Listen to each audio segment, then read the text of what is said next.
اعوذ باللہ من الشیطان الرجیم بسم اللہ الرحمن الرحیم فاستجاب لهم ربهم انی لا اضیع عمل عامل منکم من ذکر او انثی بعضکم من بعض فالذین هاجروا واخرجوا من دیارهم وَأُوذُوا فِي سَبِيلِي وَقَاتَلُوا وَقُتِلُوا لَأُكَفِّرَنَّ عَنْهُمْ سَيِّئَاتِهِمْ وَلَأُدْخِلَنَّهُمْ جَنَّاتٍ تَجْرِي مِنْ تَحْتِهَا الْأَنْهَارُ ثَوَابًا مِنْ عِنْدِ اللَّهِ وَاللَّهُ عِنْدَهُ حُسْنُ الثَّوَابِ صدق اللہ مولانا العظیم ان اللہ وملائکتہ یصلون علی النبی یا ایھا الذین آمنوا صلوا علیہ وسلموا تسلیما اللہم صل علی سیدنا و مولانا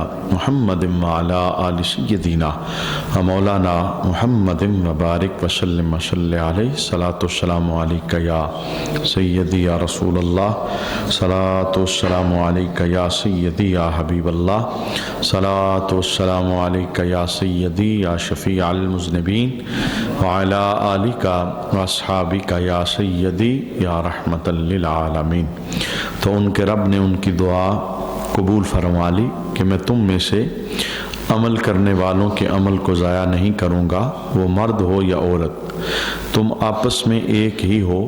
پس جنہوں نے ہجرت کی اور اپنے گھروں سے نکالے گئے اور میری راہ میں انہیں ستایا گیا اور انہوں نے جہاد کیا اور قتل کر دیے گئے، تو میں ضرور ان کے سب گناہ ان سے مٹا دوں گا اور ضرور انہیں ایسے باغات میں داخل کروں گا جن کے نیچے نہریں جاری ہیں۔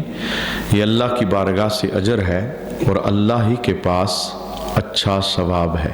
صدق اللہ مولانا العظیم۔ اس آیت کا جو پہلا حصہ ہے دعاؤں کی قبولیت، اس پر ہم گفتگو گزشتہ نشستوں کے اندر سماعت کر چکے۔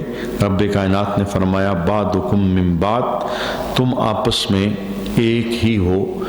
دو معنی اس کے مفسرین نے بیان فرمائے۔ پہلا معنی کہ تم سب آدم کی اولاد ہو، یعنی اولاد آدم ہونے کے اعتبار سے تم سب آپس میں ایک ہی ہو، تم میں سے کوئی چھوٹا بڑا نہیں ہے۔ اور دوسرا معنی اس کا مفسرین نے یہ بیان فرمایا کہ تم آپس میں ایک ہی ہو اطاعت پر ثواب ملنے اور نافرمانی پر سزا ملنے کے اعتبار سے، یعنی جو بھی اطاعت کرے گا اسے اللہ اجر اور ثواب دے گا۔ اس میں کوئی فرق نہیں ہے کہ فلاں اطاعت کرے تو اس کے لیے ثواب ہے اور فلاں اطاعت کرے تو اس کے لیے ثواب نہیں۔ اللہ فرماتا ہے تم ایک ہی ہو، مانا جو اطاعت کرے گا میں اسے اجر اور ثواب عطا فرماؤں گا اور جو نافرمانی کرے گا وہ اس سزا کا مرتکب ہوگا، یعنی سزا اور جزا ملنے کے اعتبار سے تم آپس میں ایک ہی ہو۔ اس کے بعد اللہ ارشاد فرماتا ہے فالذین ہاجروا، پس جنہوں نے ہجرت کی، اور ارشاد فرمایا کہ وہ لوگ جنہوں نے نبی کریم صلی اللہ علیہ وآلہ وسلم کی خاطر، اللہ کی خاطر مکہ چھوڑا اور مکے سے مدینہ پہنچے اور ہجرت کرنے پر انہیں ستایا گیا، اللہ کی راہ کے اندر ہجرت پر انہیں گھروں سے نکالا گیا، وہ گھر جہاں انہوں نے اپنا بچپن گزارا تھا، تو اللہ ارشاد فرماتا ہے چونکہ انہوں نے ہجرت کی ہے اللہ کی خاطر، تو ہم نے بدلے میں ان کے لیے جنت تیار کی ہے، وہ جنت جس کے اندر نہریں جاری ہیں، باغات ہیں، نہ ختم ہونے والی نعمتیں ہم ان لوگوں کے لیے جنت کے اندر تیار کر چکے ہیں۔ یعنی اس آیت کے آخری حصے کے اندر ہجرت اور جہاد کے اجر ثواب کو بیان کیا گیا۔ ہجرت اسلام کا ایک عام عنوان ہے اور آقا حضور رحمت عالم صلی اللہ علیہ وآلہ وسلم نے مکہ شریف چھوڑ کے جب مدینہ ہجرت کی تو اس کی بنیاد رکھی، اور میرے محبوب کریم علیہ السلام کی تابعداری کے اندر بہت سارے مسلمانوں نے اپنا گھر بار چھوڑا، اپنے پیدائش کی بچپن کی جگہ کو چھوڑا اور پھر مدینہ میں رسول اللہ صلی اللہ علیہ وآلہ وسلم کے قدموں کے اندر پہنچ گئے، تو اس آیت کے اندر ہجرت اور جہاد کے ثواب کو بیان کیا گیا۔ حدیث کے اندر بھی رسول اللہ صلی اللہ علیہ وآلہ وسلم نے ہجرت کی ترغیب دیتے ہوئے کچھ فضیلت بیان فرمائی۔ بخاری اور مسلم کے اندر یہ حدیث موجود ہے۔ آقا حضور نے ارشاد فرمایا، حضرت عمر رضی اللہ تعالی عنہ روایت کرتے ہیں کہ اعمال کا دار و مدار نیتوں پر ہے، یعنی ہم جو بھی عمل کرتے ہیں اس کی بنیاد نیت ہے۔ نیت صالح ہے تو عمل صالح ہے، اور نیت سیاح ہے تو عمل سیاح ہے، یعنی نیت اچھی ہے تو سمجھ لیں وہ عمل بھی اچھا ہے، اور اگر عمل اچھا ہے لیکن نیت بری ہے تو وہ عمل اچھا ہونے کے باوجود وہ برا ہو جائے گا، کیونکہ عمل کی بنیاد نیت کے اوپر ہوتی ہے۔ پھر میرے محبوب کریم علیہ السلام نے ارشاد فرمایا کہ ہر بندے کے لیے وہی ہے جس کی اس نے نیت کی۔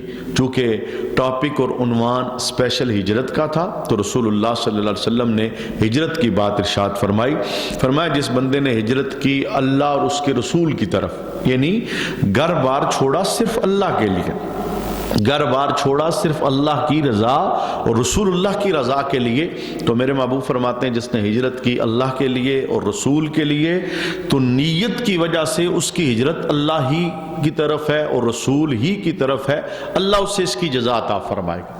اور جس بندے نے ہجرت کی دنیا کے کسی غرض کی خاطر، دنیا کا کوئی فائدہ لینے کے لیے، کسی عورت سے نکاح کرنے کی خاطر، یعنی اس کی نیت کے اندر یہ نہیں تھا کہ میں اللہ کو راضی کرنے کے لیے اپنا گھر بار چھوڑ رہا ہوں، وہ گھر بار اس نے اس لیے چھوڑا کہ وہ کسی عورت سے نکاح کرنا چاہتا تھا، وہ دنیا کا کوئی فائدہ لینا چاہتا تھا، وہ کوئی کاروباری اصول کے لیے ایک جگہ چھوڑ کے دوسری جگہ جا رہا تھا، تو میرے محبوب فرماتے ہیں کہ جس نے دنیا کی خاطر ہجرت کی یا عورت سے نکاح کرنے کی خاطر ہجرت کی تو اس کی ہجرت اسی کی طرف ہے جس کے لیے اس نے نیت کر کے ہجرت کی ہے۔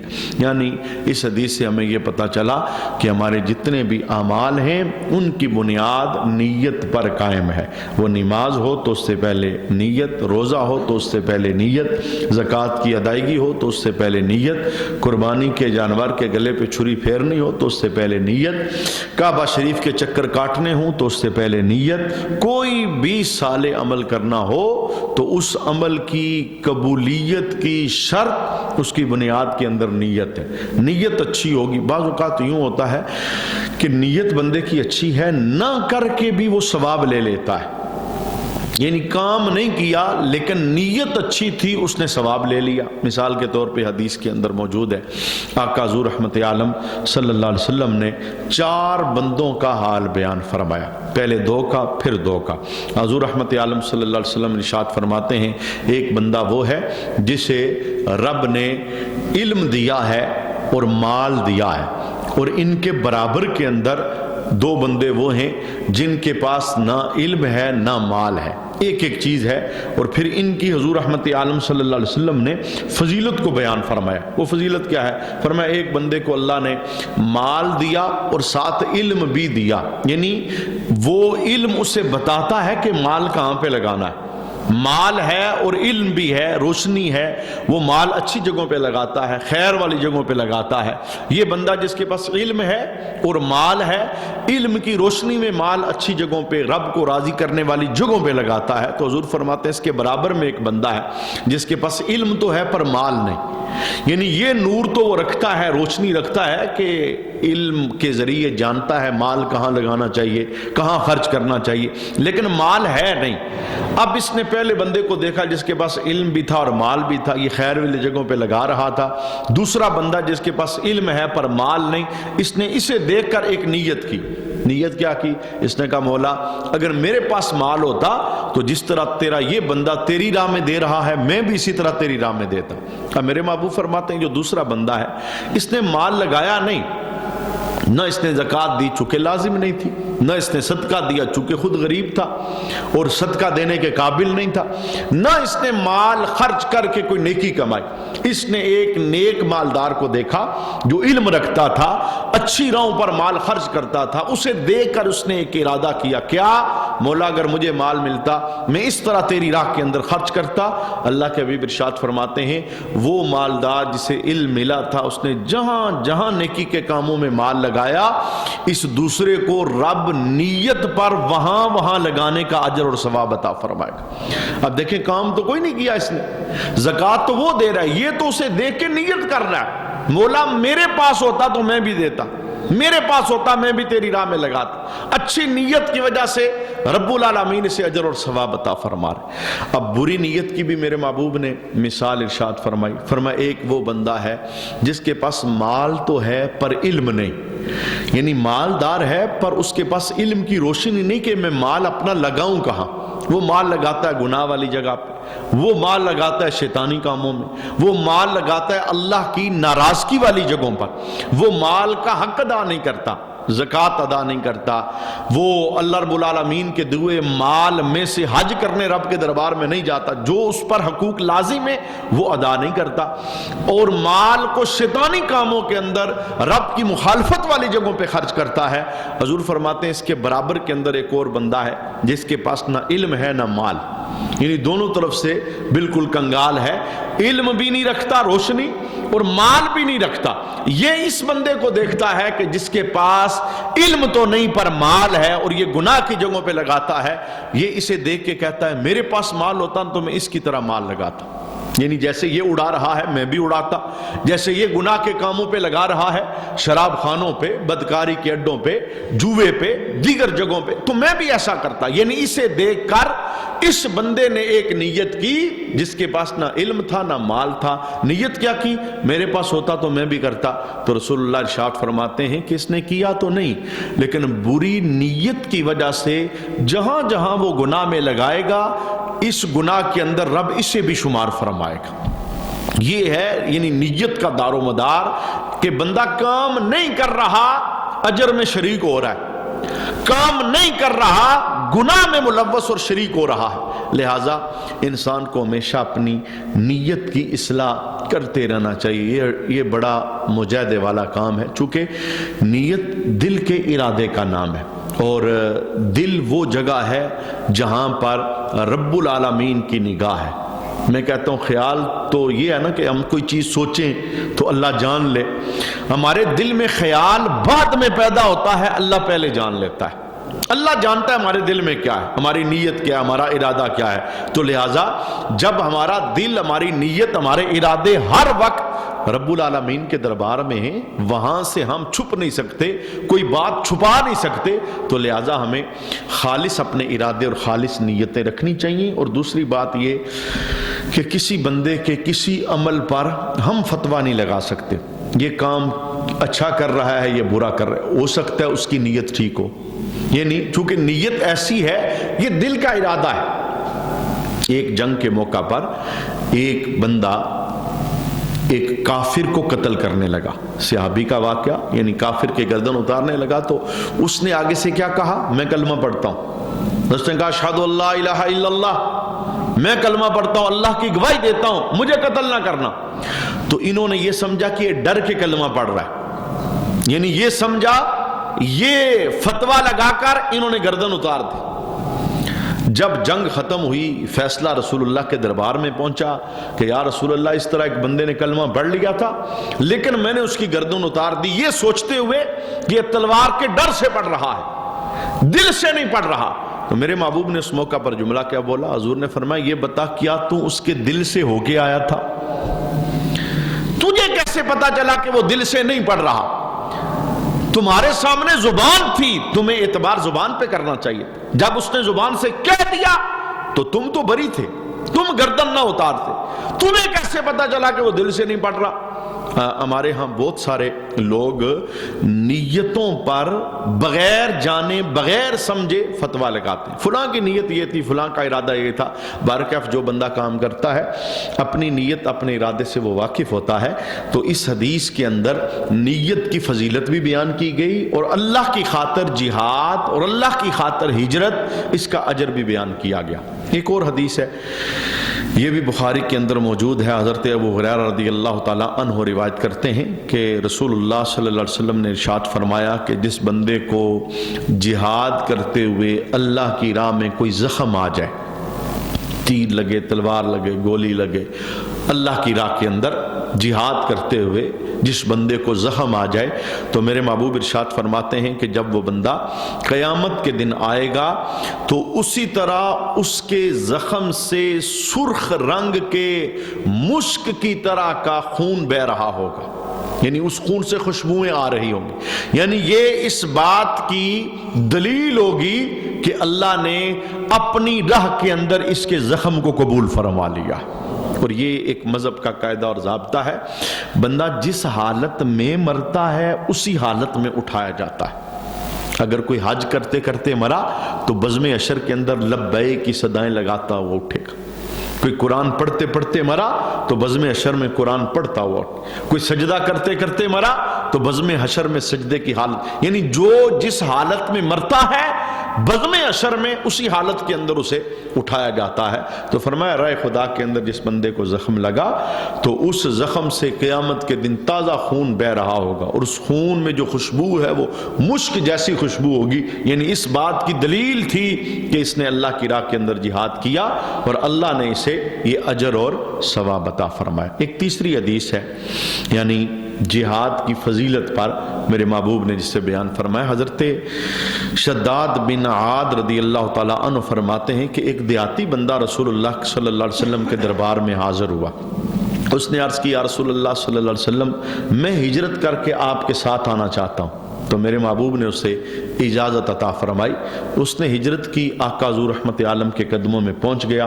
میرے محبوب نے صحابہ کو حکم دیا کہ اپنے اس بھائی کے رہن سہن کا انتظام کرو، کیونکہ اس کے بیوی بچے نہیں، یہ اپنا گھر بار چھوڑ کے یہاں پہ آیا ہے، اس کے رہن سہن کا انتظام کرو، اسے بنیادی چیزیں سکھا دو. صحابہ نے ڈیوٹی کی اور اس کے رہن سہن کا بندوبست بھی کیا، دین کی بنیادی چیزیں بھی سکھائی.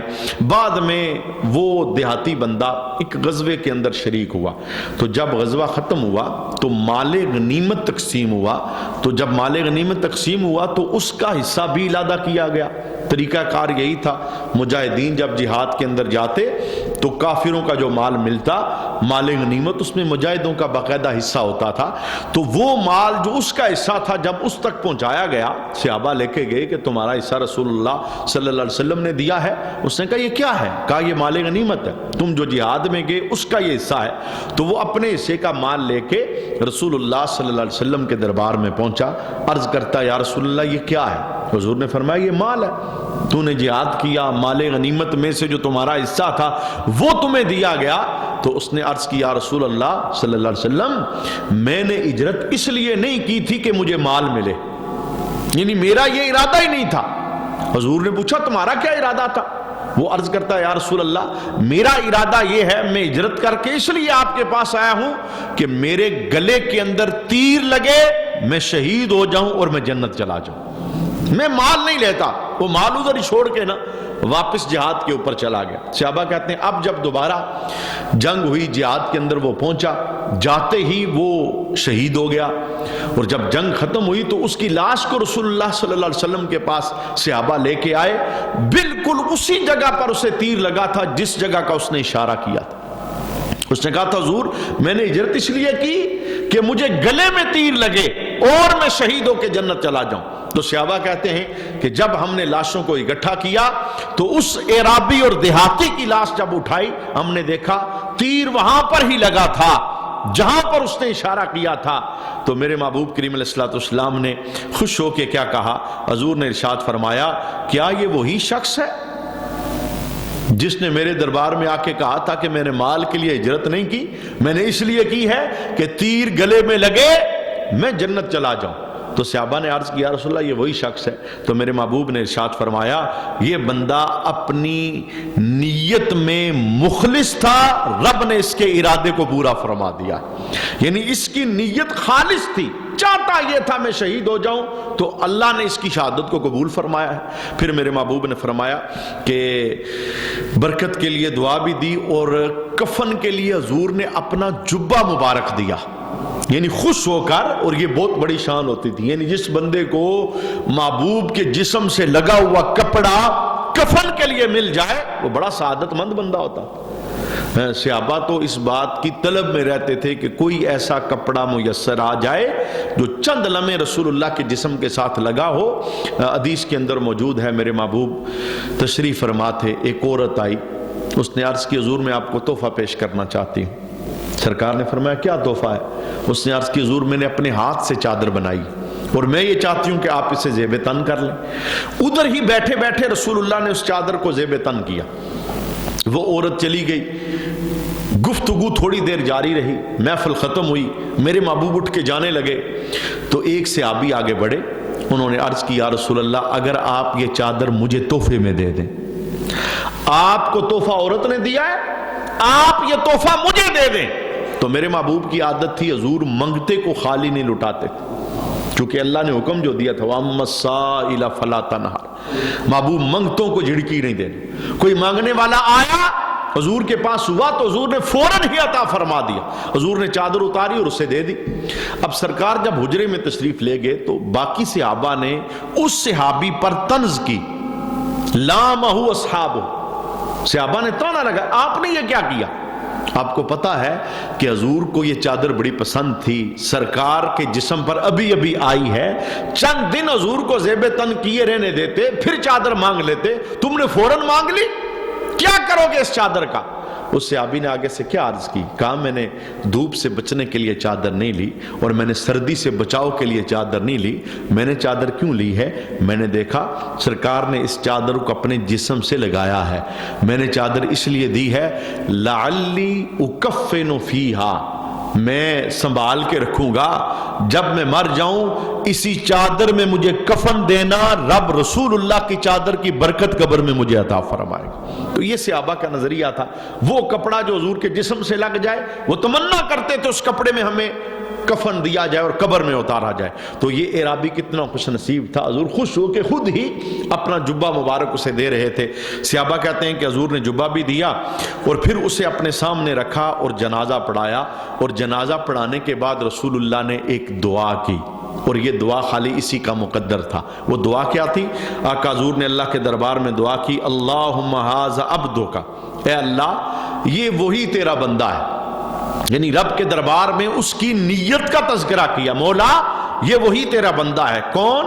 خرج مہاجرا فی سبیلک، جس نے تیری راہ میں ہجرت کی، یہ وہی تیرا بندہ ہے جس نے تیری راہ کے اندر ہجرت کی، فقتل شہیدا، اور شہید ہو گیا، انا شہید علی ذالک، اور میں محمد اس کی شہادت کی گواہی دے رہا ہوں۔ یعنی وہ کتنا بڑا شہید تھا جس کی شہادت کی گواہی رسول اللہ اپنی زبان سے ارشاد فرما رہے ہیں، مولا دیکھ یہ تیرا وہی بندہ ہے جس نے تیری راہ میں ہجرت کی، اور ہجرت کے بعد اس کی طلب تھی تیر لگے میں شہید ہو جاؤں، میں جنت چلا جاؤں، مولا یہ شہید ہو گیا اور تیرا حبیب اس کی شہادت کی گواہی پیش فرما رہا ہے۔ تو یہ جہاد، ہجرت، اس کی فضیلت کو ان آیات کے اندر بیان کیا گیا۔ اللہ ارشاد فرماتا ہے لا یغرنک تقلب الذین کفروا فی البلاد، اے مخاطب کافروں کا شہروں میں چلنا پھرنا ہرگز تجھے دھوکہ نہ دے، متاع قلیل، یہ تو زندگی گزارنے کا تھوڑا سا سامان ہے، ثم مأواہم جہنم، پھر ان کا ٹھکانہ جہنم ہوگا، وبئس المہاد، اور وہ کیا ہی برا ٹھکانہ ہے۔ کچھ مسلمانوں کی زبانوں سے یہ جملے نکلے تھے، آج بھی نکلتے ہیں، یعنی اس دور میں کچھ مسلمانوں نے کہا کہ یہ کافر اللہ کے دشمن ہیں لیکن عیش و آرام میں، ان کے پاس اتنی نعمتیں اور ہم اللہ کو ماننے والے ہیں اور آزمائشوں میں رہتے ہیں، غربت و افلاس ہمارا مقدر ہے۔ تو رب کائنات نے اس موقع پر مسلمانوں کی حوصلہ افزائی کے لیے کہا کہ یہ کافروں کی نعمتیں دیکھ کر نہ دھوکے میں نہ پڑنا، متاع قلیل، یہ تو بس زندگی گزارنے کا تھوڑا سا سامان ہے، پھر ہم جب انہیں اپنے پاس بلائیں گے ان کا ٹھکانہ دوزخ، اور کیا ہی برا ٹھکانہ ہے، ہمیشہ ہمیشہ کے لیے انہوں نے وہاں پہ رہنا ہے۔ اور مفسرین نے ایک مثال ارشاد فرمائی، کہا اگر اس بات کو سمجھنا ہے کہ کافروں کا عیش و آرام، ان کے پاس نعمتیں، ان کے پاس مال و دولت، اسے دیکھ کر کبھی بھی دل کے اندر یہ نہیں پیدا ہونا چاہیے کہ ان کے پاس یہ ہے تو ہمارے پاس کچھ نہیں۔ جو ہمارے پاس ہے ان کے پاس نہیں۔ رب نے ہمیں ایمان کی دولت عطا فرمائی ہے، اور ایمان وہ چیز ہے کروڑوں دولتیں بھی اس کا مقابلہ نہیں کر سکتی۔ لیکن اسے اگر سمجھنا ہو تو یوں سمجھا جا سکتا ہے، ایک بندے کو کہا جائے بھائی 10 منٹ تو دھوپ میں کھڑا ہو، پھر تمہیں ہمیشہ ہمیشہ کے لیے اے سی کمرہ دیا جائے گا، ایئر کنڈیشنر روم وہاں پہ ہمیشہ ہمیشہ رہے گا۔ اور اس کے مقابلے ایک اور بندے کو کہا جائے بھائی 10 منٹ تو سایہ دار درخت کے نیچے کھڑا ہو، پھر ہمیشہ ہمیشہ کے لیے تمہیں دھوپ میں کھڑا کیا جائے۔ مجھے بتائیں کہ کون سا بندہ فائدہ مند ہے؟ ظاہر ہے وہی بندہ جسے 10 منٹ ابتدا میں دھوپ میں کھڑا کیا گیا، پھر ہمیشہ ہمیشہ کے لیے راحت دی گئی، اور وہ بندہ جسے 10 منٹ سایہ دے کے ہمیشہ ہمیشہ کے لیے دھوپ میں کھڑا کیا گیا وہ تو نقصان میں ہے۔ کہا مسلمان کی زندگی یہ دنیا کے اندر تھوڑی سی آزمائش ہے، یہ آزمائش کاٹ کے آؤ، چند ساتیں ہیں کاٹ کے آؤ، پھر ہم تمہیں ہمیشہ ہمیشہ کے لیے جنت کی نعمتیں عطا فرمائیں۔ اور کافروں کے پاس فرمایا دنیا کی تھوڑی سی آزائش، جب یہ آسائش ختم ہو جائے گی وہ ہمارے پاس آئیں گے تو ہم کیا کریں گے؟ ہمیشہ ہمیشہ کے لیے دوزخ ان کا مقدر، ہمیشہ ہمیشہ کے لیے آگ ان کافروں کا مقدر بن جائے گی۔ لیکن الذین اتقوا ربهم لهم جنات تجری من تحتها الانہار خالدین فیہا نزلا من عند اللہ وما عند اللہ خیر للابرار۔ لیکن وہ لوگ جو اپنے رب سے ڈرتے ہیں ان کے لیے جنتیں ہیں جن کے نیچے نہریں بہہ رہی ہیں، ہمیشہ ان میں رہیں گے، یہ اللہ کی طرف سے مہمان نوازی کا سامان ہے، اور جو اللہ کے پاس ہے وہ نیکوں کے لیے بہترین چیز ہے۔ یعنی کافروں کا جب تذکرہ ہوا تو پھر مسلمانوں کی رب نے شان بھی بیان فرمائی، کہا جو اللہ سے ڈرتے ہیں نا ہم نے ان کے لیے ہمیشہ ہمیشہ کی جنتیں تیار کر کے رکھی ہیں۔ اور میرے محبوب نے اپنی زندگی کے اندر مسلمانوں کی تربیت بھی اس انداز میں کی کہ دنیا کے مال و دولت، دنیا کی آسائش کو دیکھ کے کبھی اپنے ایمان پر کوئی حرف نہ لانا کہ میں مسلمان ہوں تو میرے پاس یہ نہیں ہے، فلاں ایسا ہے تو اس کے پاس یہ ہے۔ اس پر ہم ایک حدیث سماعت کریں گے، مسلم اور بخاری کے اندر یہ حدیث موجود ہے۔ حضرت عمر رضی اللہ تعالی عنہ نبی کریم صلی اللہ علیہ وسلم کے دربار میں حاضر ہوئے، انہوں نے دیکھا کہ آقا حضور رحمت عالم صلی اللہ علیہ وسلم ایک بوریے پر آرام فرما رہے ہیں، سر اقدس کے نیچے رسول اللہ نے چمڑے کا تکیہ رکھا ہوا ہے، اور اس تکیے کے اندر ناریل کے ریشے بھرے ہوئے ہیں، اور حضور کے جسم مبارک پر اس بوریے کے نشانات پڑے ہوئے ہیں۔ یہ حال دیکھ کر جناب عمر رضی اللہ تعالی عنہ رو پڑے، تو سرور کائنات نے رونے کا سبب پوچھا، تو جناب عمر نے عرض کی یا رسول اللہ یہ کیسر و کسرا جو کافر ہیں وہ تو عیش و آرام میں ہیں، اور آپ اللہ کے رسول ہو کر اس حالت میں۔ یعنی جناب عمر کے دل میں خیال پیدا ہوا حضور یہ آپ نے جو اس وقت بستر استعمال کیا ہے، چمڑے کا بستر، بوریے کا تکیہ، ناریل کے ریشے، اور اس کے نشان آپ کے جسم پہ بنے ہیں، تو جناب عمر کی آنکھوں میں اشک جاری ہو، کہا یا رسول اللہ کیسر و کسرا جو دشمن ہیں، کافر ہیں، وہ تو عیش و آرام میں، اور آپ کی یہ حالت ہے۔ تو میرے محبوب نے اس موقع پر جملہ کیا بولا؟ حضور نے فرمایا اے عمر کیا تمہیں پسند نہیں کہ کافروں کے لیے دنیا اور رب نے ہمارے لیے آخرت میں جنت بنائی ہے؟ یعنی حضور نے اپنی ذات کو سامنے رکھ کر قیامت تک مسلمانوں کے لیے سبق دیا کہ کافر کی عیش و آرام والی زندگی کو دیکھ کر دل کے اندر للچائی ہوئی نظروں کے ساتھ کبھی لالچ نہ کرنا، اور یہ شکوہ شکایت نہ کرنا ان کے پاس یہ ہے تو ہمارے پاس یہ نہیں۔ میرے محبوب نے اپنی ذات کو سامنے رکھ کر کہا کہ عمر بادشاہوں سے میرا تقابل نہ کر، کیا تو اس بات پہ خوش نہیں؟ وہ دوزخی ہیں، رب نے ہمارے لیے جنت بنائی ہوئی ہے، یعنی ان کے لیے خالی دنیا میں ہے کچھ، ہمیں تو رب نے آخرت میں نوازنا ہے۔ ایک دوسری حدیث ہے، حضرت جابر بن عبداللہ روایت کرتے ہیں رسول اللہ صلی اللہ علیہ وسلم حضرت فاطمہ الزہرا کے گھر تشریف لے کے گئے تو آپ اونٹ کے بالوں سے بنا ہوا موٹا لباس پہن کر چکی کا آٹا پیس رہی تھی، تو میرے محبوب کی نظر پڑی تو آنکھوں سے سیل اشک رواں ہو گئے، تو رحمت عالم نے فرمایا کہ اے فاطمہ دنیا کی تنگی اور سختی کا گھونٹ پی لو تاکہ جنت میں رب تمہیں ابدی نعمتیں عطا فرمائے۔ یعنی اپنی بیٹی کی ذات کو سامنے رکھا، پہلے اپنی ذات سامنے رکھی، پھر اپنی بیٹی کی ذات سامنے رکھی. موٹا لباس، چکی ہاتھ سے پیس رہی ہیں، اور دیکھ کر فرمایا کہ فاطمہ یہ چند دن کی زندگی ہے، یہ آزمائش والی زندگی کاٹ لو، موت آئے گی تو رب ہمیں ہمیشہ ہمیشہ جنت والی نعمتیں عطا فرمائے. اور ایک اور حدیث کے اندر حضرت ثابت فرماتے ہیں کہ حضرت عمر رضی اللہ تعالیٰ عنہ نے ایک مرتبہ پانی طلب فرمایا تو آپ کو شہد کا پیالہ پیش کیا گیا. تو چونکہ جناب عمر بڑے عادل تھے، آپ کا عدل و انصاف بڑا معروف اور مشہور تھا، آپ نے پانی مانگا تو شاید آپ کو دیا گیا، تو آپ نے اس پیالے کو اپنے ہاتھ پر رکھ کر فرمایا کہ اگر میں اسے پی لوں تو اس کی مٹھاس چلی جائے گی، لیکن اس کا حساب میرے ذمے باقی رہے گا. یہ 3 مرتبہ فرمایا اور پاس بیٹھے بندے کو وہ شہد کا پیالہ دے دیا. یعنی معنی کیا کہ خود ایک نعمت پاس آ گئی، استعمال اس لیے نہیں کیا کہ مجھے اس کا حساب دینا پڑے گا، میں قیامت کے دن رب کے دربار کے اندر جو جاؤں گا، رب مجھے اس کی ابدی نعمتیں عطا فرمائے گا.